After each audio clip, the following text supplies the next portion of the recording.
A palavra maldição carrega um peso que vai além do simples vocabulário. É um decreto divino, um reflexo do julgamento de Deus contra o pecado. No Antigo Testamento, essa realidade é nitidamente ilustrada em Deuteronômio, onde a consequência do pecado se manifesta como uma resposta direta à transgressão. Davi, por exemplo, apesar de ter sido perdoado pelo pecado cometido contra Urias, não escapou da sentença divina. A espada nunca se afastará da tua casa. A palavra maldição no dicionário é definida como um ato de amaldiçoar ou maldizer, trazendo praga, desgraça ou calamidade. No entanto, além de Deus proferir maldições contra o pecado, o ser humano também tem a capacidade de amaldiçoar. Isso significa que a maldição pode ser uma autorização concedida ao diabo por alguém, especialmente por aqueles em posição de autoridade, para causar dano à vida do amaldiçoado. O relacionamento de Deus com nosso espírito é algo profundo e essencial, pois, segundo a Escritura, todo espírito pertence a Ele. Na Bíblia, o céu simboliza os lugares espirituais, a morada de Deus, onde seu trono se encontra, em um reino invisível aos nossos olhos. Esses lugares espirituais, mencionados como regiões celestiais em Efésios, são habitados por anjos e demônios e refletem o campo de batalha por nossa alma, o terreno das nossas emoções, pensamentos e vontade, onde Satanás trava sua luta mais feroz. Jesus veio para resgatar nossa alma, vivendo como homem, enfrentando as mesmas fraquezas que nós e oferecendo um exemplo de vida santa. Na cruz, por meio de seus sofrimentos e do sangue derramado, o Senhor desfez todas as maldições que nos afligem, tanto a maldição da lei quanto a dos homens. A primeira quebra de maldição aconteceu no Getsemane, quando Jesus suou gotas de sangue. Esse momento singular nos assegura que jamais estaremos sozinhos em nossa dor. Quando enfrentarmos dificuldades, podemos ter a certeza de que Jesus continua a interceder por nós diante do trono de Deus. Através do suor de sangue, ele quebrou a maldição de abandono, rejeição e solidão que nos afligia. Não precisamos mais temer o inimigo ou suas ameaças. Não precisamos mais nos sentir sozinhos ou desamparados em meio às circunstâncias adversas. Ele já suportou isso por nós. Mesmo que sejamos abandonados por amigos ou pessoas próximas, Jesus se tornou nosso mais fiel e confiável amigo, que jamais nos deixa ou nos abandona. Ele está conosco em todos os momentos difíceis. Assim, em nossas aflições no Getsemane, podemos ter a certeza de que Ele está ao nosso lado. Nenhuma palavra ou atitude de maldição, seja de nossa parte ou de outros, tem mais poder de nos isolar ou fazer sentir abandono. Jesus prometeu: "E eis que estou convosco todos os dias, até a consumação do século." Ele também disse: "E eu rogarei ao Pai, e Ele vos dará outro Consolador, a fim de que esteja para sempre convosco, o Espírito da verdade, que o mundo não pode receber, porque não o vê nem o conhece. Vós o conheceis, porque Ele habita convosco e estará em vós. Não vos deixarei órfãos, voltarei para vós outros, e aquele que me enviou está comigo. Não me deixou só, porque eu faço sempre o que lhe agrada." No momento da aflição, mesmo que nossa carne sinta o peso dela, quando nos lembramos de orar e buscamos força espiritual em Deus, o alívio vem, e essa sensação opressiva se dissipa. A solução sempre vem de Deus. O rosto de Jesus foi desfigurado pelos golpes. Nesse momento, Ele quebrou nossa maldição de vergonha e humilhação. Palavras malignas podem nos esbofetear, deformando nossa autoimagem e autoestima, fazendo-nos sentir envergonhados e humilhados diante de situações que parecem insuperáveis. Mas Jesus tomou sobre si essas afrontas, para que nossos rostos possam refletir sua luz e confiança todos os dias, diante de todos os desafios. O meu direito está perante o Senhor, a minha recompensa perante o meu Deus. Eu sou o Senhor, vosso Deus, e não há outro, e o meu povo jamais será envergonhado. Humilhai-vos na presença do Senhor, e Ele vos exaltará. Mais uma vez, nosso conforto vem de Deus, e o mal não prevalece, o alívio é certo. A coroa de espinhos. Seus olhos se embaçaram com o sangue, para que pudéssemos enxergar longe. Jesus quebrou nossa maldição de mentalidade medíocre, dos pensamentos limitantes que outros nos impõem e da cegueira espiritual trazida pelo inimigo para nos afastar da verdade e impedir que tomemos decisões corretas e conscientes na vida. A coroa de espinhos apertou e comprimiu sua cabeça e mente, para que a nossa fosse liberta de toda a mediocridade e dos pensamentos e lembranças dolorosas que nos ferem como espinhos. A Bíblia diz que temos a mente de Cristo, portanto, possuir os pensamentos de Cristo é como usar uma coroa de glória. Os pensamentos do mundo são espinhosos, mas não devemos permitir que eles façam parte de nós. Nenhuma palavra de maldição tem poder contra a palavra viva e libertadora que procede da boca de Deus para aqueles que estão cobertos pelo sangue de seu Filho. O Espírito Santo nos concede a sabedoria divina. Jesus, em sua crucificação, suportou os horrores do flagelo em suas costas, e nesse ato de extrema dor, ele carregou sobre si todas as formas de opressão, violência e agressão que poderiam nos atingir. O seu sacrifício não apenas nos trouxe cura física, mas também uma profunda libertação emocional. Frequentemente, podemos nos sentir violentados em várias esferas da vida, seja física, emocional, mental, moral ou espiritual, seja por forças malignas ou por pessoas e circunstâncias ao nosso redor.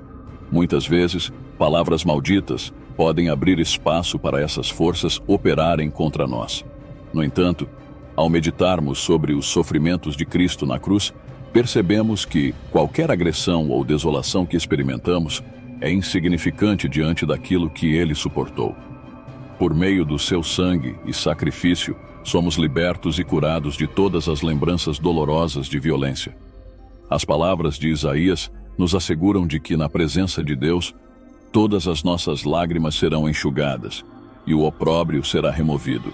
Pois, eis que este é o nosso Deus, em quem esperávamos, e ele nos salvará. Este é o Senhor, a quem aguardávamos. Na sua salvação, exultaremos e nos alegraremos. O sacrifício de Cristo também nos revela uma dimensão espiritual de proteção e libertação. Ele é o nosso escudo, cercando-nos por todos os lados, protegendo-nos dos ataques do maligno e das feridas emocionais enterradas em nosso inconsciente, que muitas vezes nos impedem de ver a verdade e de permitir que o Espírito Santo opere livremente em nós. A afronta que enfrentamos já não nos pertence. Ela foi transferida para o Senhor. Em um nível espiritual mais profundo, o amor de Cristo nos protege de toda forma de agressão, física, emocional ou espiritual, neutralizando o poder destrutivo das palavras amaldiçoadas que tentam nos ferir. É nesse nível espiritual que encontramos verdadeira libertação, não apenas no plano emocional. E essa experiência transformadora é um dom concedido por Deus. Quando meditamos sobre as mãos de Jesus presas pelos pregos na cruz, compreendemos que ele quebrou todas as maldições que poderiam prender nossas próprias mãos. Maldições de egoísmo, de incapacidade de amar, de não conseguir realizar, de insucessos e limitações, de projetos que nunca chegam ao fim, muitas vezes por causa de palavras malditas que tentam destruir nosso trabalho. Contudo, a Bíblia nos assegura em Deuteronômio que o Senhor determinará que a bênção esteja nos teus celeiros e em tudo o que colocares a mão, e te abençoará na terra que te dá o Senhor, teu Deus. E no Novo Testamento, em Atos, Lucas nos lembra que muitos sinais e prodígios eram feitos entre o povo pelas mãos dos apóstolos. Assim como as mãos de Jesus e dos apóstolos foram instrumentos de milagres, nossas mãos também foram libertas para servir, realizar, tocar, curar e prosperar. Nenhuma palavra maldita pode impedir o que Deus já ordenou para nossas vidas, e nenhuma arma do inimigo pode nos afastar da recompensa que Deus preparou para o fruto do nosso trabalho. Quando acreditamos nessas promessas, somos impulsionados a agir com fé, certos de que nada pode nos deter. Pés que foram cravados pelos pregos. Jesus quebrou a maldição que nos aprisionava, paralisando-nos diante das barreiras impostas pelo inimigo. Através de sua vitória, ele nos deu a autoridade para reivindicar toda a terra em que nossos pés pisarem. Como diz em Deuteronômio, todo lugar que pisar a planta do vosso pé, desde o deserto, desde o Líbano, desde o rio Eufrates, até ao mar ocidental será vosso. Com isso, Cristo nos enche de coragem para seguir os caminhos que Ele traçou para nós. Ele nos envia, e onde quer que formos, levaremos sua palavra e unção, cumprindo o que Ele já decretou. O bem nos acompanha e o mal deve ceder o caminho. A lança no lado de Jesus, conforme relatado em João. Mas um dos soldados lhe abriu o lado com uma lança, e logo saiu sangue e água. Essa lança traz um significado profundo. A água que fluiu é um símbolo da purificação, limpando a culpa dos homens, enquanto o sangue representa a proteção divina e a expiação pelos nossos pecados. Através desse ato, Jesus completou a obra de redenção, lavando as manchas deixadas pelo pecado e confirmando a nossa reconciliação com Deus. Como vemos em Apocalipse, eles, pois, o venceram por causa do sangue do Cordeiro e por causa da palavra do testemunho que deram, e mesmo em face da morte, não amaram a própria vida. Pelejarão eles contra o Cordeiro, e o Cordeiro os vencerá, pois é o Senhor dos senhores e o Rei dos reis. Vencerão também os chamados, eleitos e fiéis que se acham com ele. Em nossa caminhada cristã, enfrentamos muitas vezes ataques do inimigo que ferem nosso coração e emoções, nos desestabilizando e envenenando aos poucos. No entanto, Cristo, que foi alvo de inúmeros ataques, inclusive uma lança que perfurou seu lado, já enfrentou e venceu essas batalhas por nós. Ele sofreu essa última e cruel agressão para que nós pudéssemos ser protegidos das setas e dardos do inimigo. Com isso, conhecemos sua justiça, que nos permite vestir a couraça da justiça como parte da armadura cristã, como ensinado em Efésios. Não precisamos mais carregar o peso das feridas no peito, especialmente aquelas que nos incitam à vingança. Quando entregamos a vingança nas mãos de Deus, descobrimos que estamos verdadeiramente crucificando nossas derrotas e fracassos, confiando que Ele é o único capaz de nos defender do maligno. Sem a amargura no coração, podemos exercer a autoridade que nos foi dada por Deus e exigir que o mal saia de nossas vidas. Tiago nos lembra: sujeitai-vos, portanto, a Deus, mas resisti ao diabo, e ele fugirá de vós. Amar como Cristo nos ama é a chave para vencer. Amados, amemo-nos uns aos outros, porque o amor procede de Deus, e todo aquele que ama é nascido de Deus e conhece a Deus. Aquele que não ama não conhece a Deus, pois Deus é amor. Diante do tormento infligido pelos romanos, o Senhor escolheu o silêncio. Ele, que foi oprimido e humilhado, não proferiu palavra.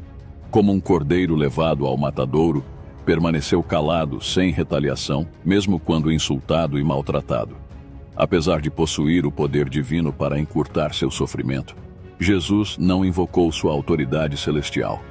Ele se submeteu aos tribunais humanos, afirmando que poderia, se quisesse, chamar mais de 12 legiões de anjos, mas escolheu não fazê-lo.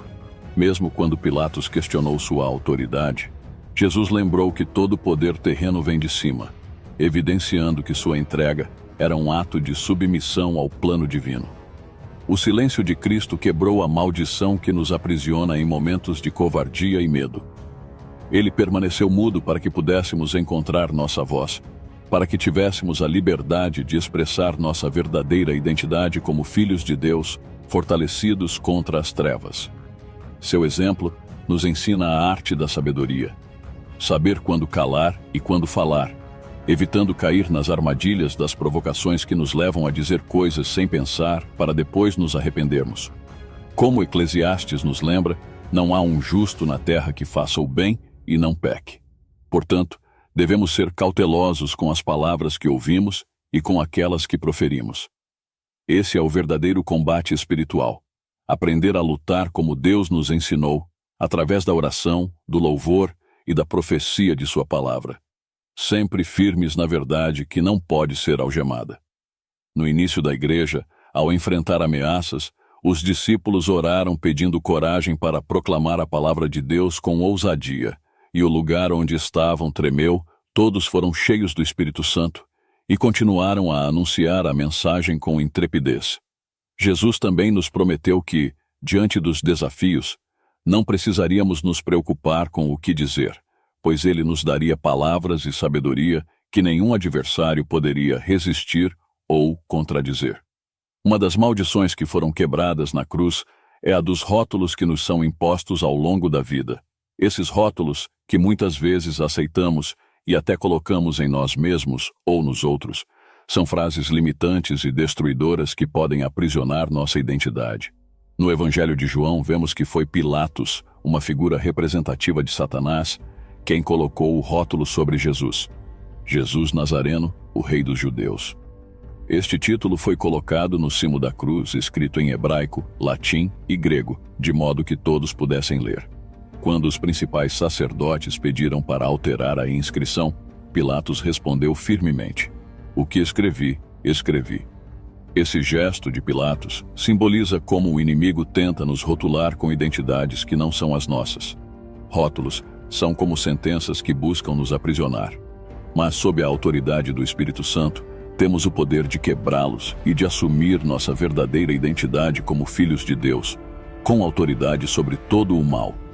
Somos chamados a viver como novas criaturas em Cristo, rejeitando as falsas identidades que o inimigo tenta nos impor. Só Deus tem o direito de definir quem somos. As Escrituras nos lembram de nossa verdadeira identidade. O próprio Espírito testifica com o nosso espírito que somos filhos de Deus. E se somos filhos, somos também herdeiros, herdeiros de Deus e co-herdeiros com Cristo. Se com Ele sofremos, com Ele seremos glorificados.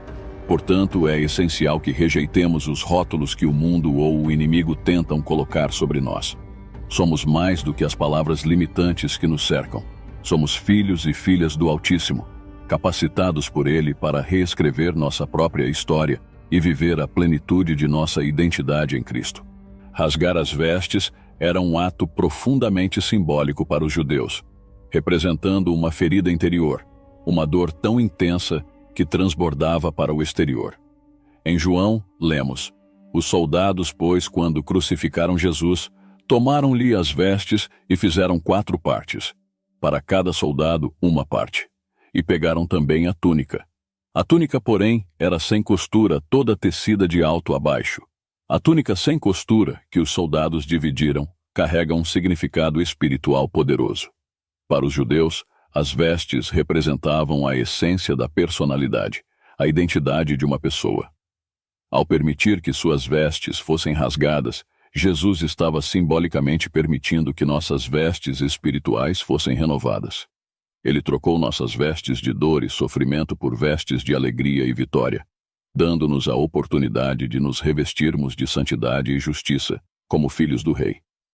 Com esse ato, Jesus não apenas impediu que o inimigo rasgasse nossas vestes de santidade, nos tornando mendigos espirituais, mas também protegeu nossas feridas emocionais de serem expostas ao adversário. Ele tomou para si as vestes rasgadas e nos ofereceu novas vestes, inteiras e puras, refletindo seu sacerdócio eterno e justo. Assim como sua túnica era sem costura, também sua vida foi vivida sem pecado, sem brechas, e é essa perfeição que ele deseja para nós. A boca tem o poder de moldar o mundo espiritual. O que ouvimos pode construir ou destruir nossa alma, e o que vemos se materializa em nossa realidade. Palavras malditas ou depreciativas podem destruir a personalidade de uma pessoa, suas emoções, mente e espírito. Mas Jesus veio para restaurar nossa alma, trazendo palavras de vida e verdade. Suas palavras, quando lidas ou ouvidas, curam nossas feridas, reconstruindo o que o inimigo tentou destruir. A túnica sem costura de Jesus, como a dos sacerdotes, confirma seu sacerdócio eterno. Mais do que isso, ela nos mostra que ele era um homem justo, sem pecado, e que sua alma era íntegra, sem rasgos ou costuras. Ele nos convida a buscar essa mesma integridade, a viver uma vida justa, revestidos com as vestes da santidade que ele nos oferece. Crucificar significa muito mais do que simplesmente aceitar um conceito religioso. É uma decisão profunda e transformadora de renunciar aos desejos e inclinações que nos afastam da virtude. Quando falamos de crucificar nossos pecados, maldições e problemas na cruz, referimos-nos a um processo de entrega e transformação. Deixar nossos fardos na cruz é buscar a verdadeira liberdade. Mas muitas vezes não sabemos exatamente como fazer isso ou o que realmente acontece quando aceitamos essa verdade em nossos corações. A fé é o caminho para a libertação, mas a nossa mente, com sua curiosidade natural, procura entender o processo por trás desse ato espiritual. Embora isso não seja necessariamente negativo, é a busca por uma compreensão que, quando alinhada com a fé, pode fortalecer nossa confiança em Deus. O Senhor conhece cada um de nós profundamente e entende como nossas almas reagem à sua palavra. Sabemos que Jesus já carregou na cruz nossas dores e sofrimentos, mas muitas vezes não sabemos como liberar essas cargas de nossas vidas. Declarar que Jesus já levou nossas maldições e pecados não é suficiente se não houver uma verdadeira mudança interna.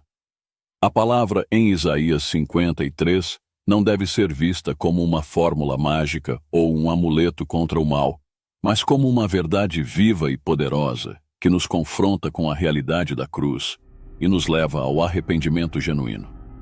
É ao nos dispor com o coração aberto para essa verdade que estamos verdadeiramente prontos para experimentar a libertação. Orar é o ato de troca. Entregamos a Deus nossos fardos e recebemos o que Ele oferece de melhor. Crucificar é fazer a escolha consciente de não ceder aos desejos que nos afastam da justiça, mas de buscar a transformação que vem de uma entrega total a Cristo. É um compromisso de deixar para trás o que nos corrompe e aceitar a renovação que Ele nos proporciona. Um exemplo bíblico como você alcança a libertação e o que deve fazer para obtê-la, entenda essa narrativa do Antigo Testamento que ilustra o processo de entrega na cruz. Um exemplo marcante é o de Ezequias diante da ameaça de Senaqueribe. Em vez de agir por conta própria, Ezequias apresentou as afrontas feitas contra ele ao Senhor e transferiu as responsabilidades para Deus. O ataque de Senaqueribe não era apenas uma afronta ao rei, mas uma provocação ao Deus em quem ele confiava. Ezequias compreendeu que, por si só, não poderia vencer. Portanto, deixou que Deus tomasse a frente, resultando em uma vitória divina. Da mesma forma, devemos levar nossas cargas e preocupações à cruz, permitindo que o sangue de Jesus nos limpe e purifique de tudo o que não nos pertence. Portanto, a libertação não é simplesmente alcançada pelo conhecimento ou pela racionalidade, mas pela ação espiritual profunda de Deus, que cura nossa alma de dentro para fora. Quando identificar seu problema, ore como se estivesse diante da cruz e fale com Jesus sobre tudo que está em seu coração. Permita que o Espírito Santo toque profundamente suas feridas, sinalizando que sua alma está pronta para receber a cura. É natural que as emoções apareçam e você acabe chorando, mas continue a dialogar com Ele e permita que Ele complete o processo. Abra a Bíblia e ouça o que Deus tem a lhe dizer. O alívio que você sentirá é um sinal de que a libertação foi conquistada.